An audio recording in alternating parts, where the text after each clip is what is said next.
So what do conservatives really think about Indigenous people and Indigenous rights? This is part 5 of a series of videos where I go through the conservative policy declaration to answer specific questions.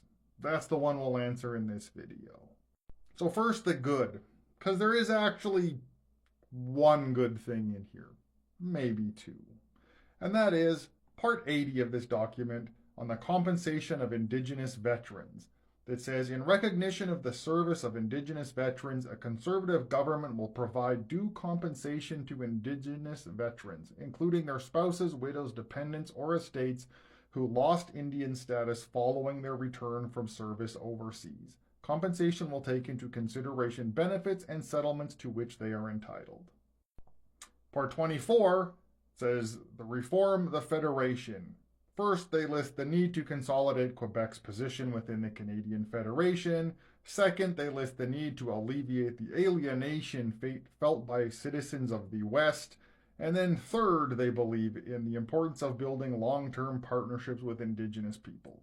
At least you guys are in there, even if you rank behind making Alberta happy. But that's it for the good. The rest is just bad or ugly. Section 20 they call unfair hiring practices, but really they just mean remove any kind of affirmative action or equity restoring programs. A conservative government will restore merit in Canada's innovation by directing hiring practices associated with federal research funding away from ideology and instead emphasizing first and foremost supporting and retaining Canada's research talent, irrespective of personable, immutable characteristics. 50. On Northern development, they say the Conservative Party believes it is essential to the economic development of the 3 Northern Territories to ensure they retain 100% of resource royalties through comprehensive resource revenue sharing agreements with the federal government.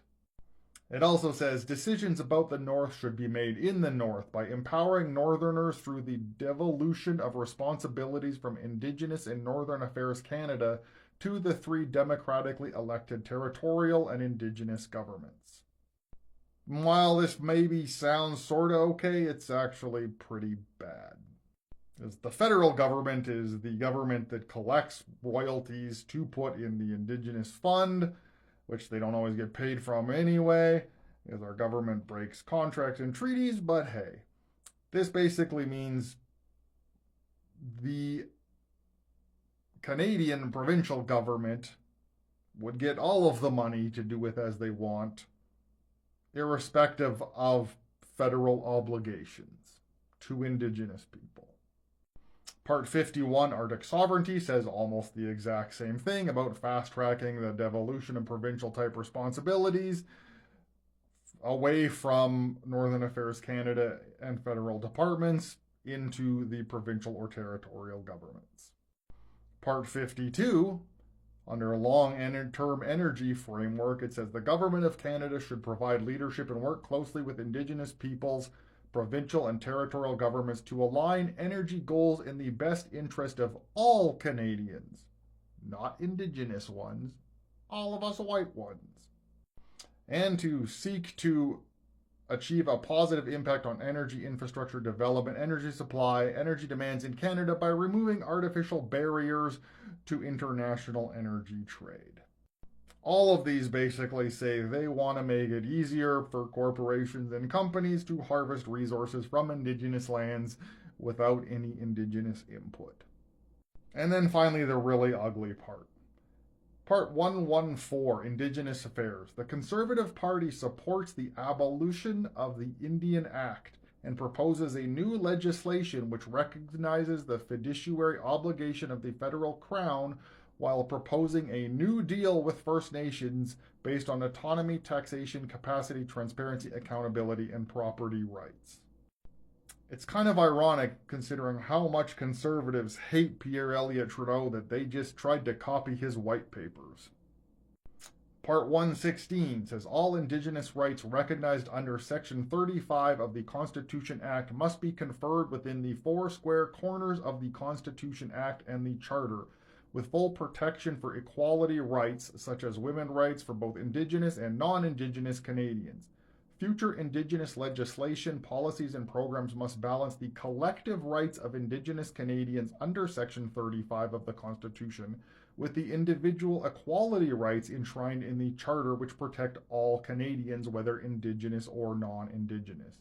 Indigenous Canadians are entitled to the full benefits of Canadian citizenship and the full protection of the Charter in areas such as economic opportunity, the delivery of healthcare services, community safety, women's rights, respect to the rule of law, and the education and protection of children.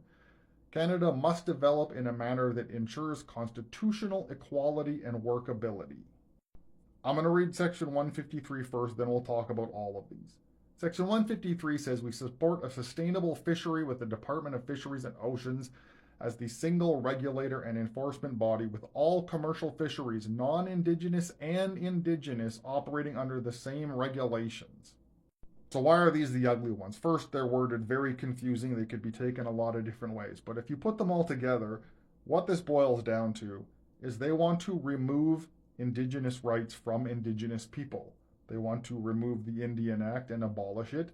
They want to balance Indigenous rights with the rights all Canadians have, which would mean essentially removing Indigenous rights, because that's the only out of balance part that everyone doesn't have. And the fact that they specifically talk about fisheries and removing Indigenous fishery rights kind of ties it all together. They basically want Indigenous people to just be full Canadians, no Indian Act, no Indigenous rights. Like I said before, considering how much they hate Pierre Elliott Trudeau, they want the exact same thing he did. How strange.